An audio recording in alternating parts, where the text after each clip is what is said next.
যোৱাকালিৰ পৰা এটা বিষয় চৰ্চিত হৈ আছে যে এইবাৰ বোলে মেট্ৰিকৰ অসমীয়া পেপাৰখন বহুত সহজ আহিছিল আৰু বহুতে এইটো কথাও কৈ আছে যে যিহেতু আমাৰ অসমীয়া ভাষাই ধ্ৰুপদী ভাষা হিচাপে স্বীকৃতি লাভ কৰিলে বা ক্লাছিকেল লেংগুৱেজ হিচাপে স্বীকৃতি পালে, গতিকে অসমীয়াৰ পেপাৰখন আৰু অলপ ষ্টেণ্ডাৰ্ড বা আৰু অলপ টান হ'ব লাগিছিল।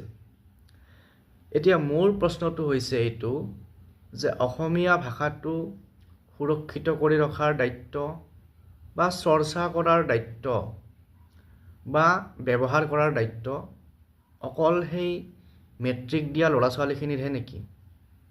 আমাৰ ডাঙৰবিলাকৰ এই ক্ষেত্ৰত দায়িত্ব নাই নেকি? আমি যেতিয়া ছ'চিয়েল মিডিয়াত কিবা এটা পষ্ট দিওঁ, কেইজনে অসমীয়াত লিখি পেলাই দিওঁ?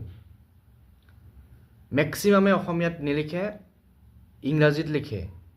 কাৰণ কিয় অসমীয়াত লিখিব লাগিলে অলপ কষ্ট হয়। মোবাইলত এটা বেলেগকৈ এটা এপ ল'বলগীয়া হয়, টাইপিং কৰোঁতে অলপ টাইম লাগে। সেইটো কাৰণে আমি ছ'চিয়েল মিডিয়াত পষ্ট দিওঁতে অসমীয়াত নিদিওঁ। গতিকে আমি এই স্কুলীয়া ল'ৰা ছোৱালীখিনিলৈ ঠেলি দিয়াৰ আগতে আমি সাধাৰণ শ্ৰেণীৰ মানুহখিনিয়ে প্ৰথমতে অসমীয়া ভাষাটো যিমান পাৰি সিমান ব্যৱহাৰ কৰাৰ চেষ্টা কৰিব লাগে।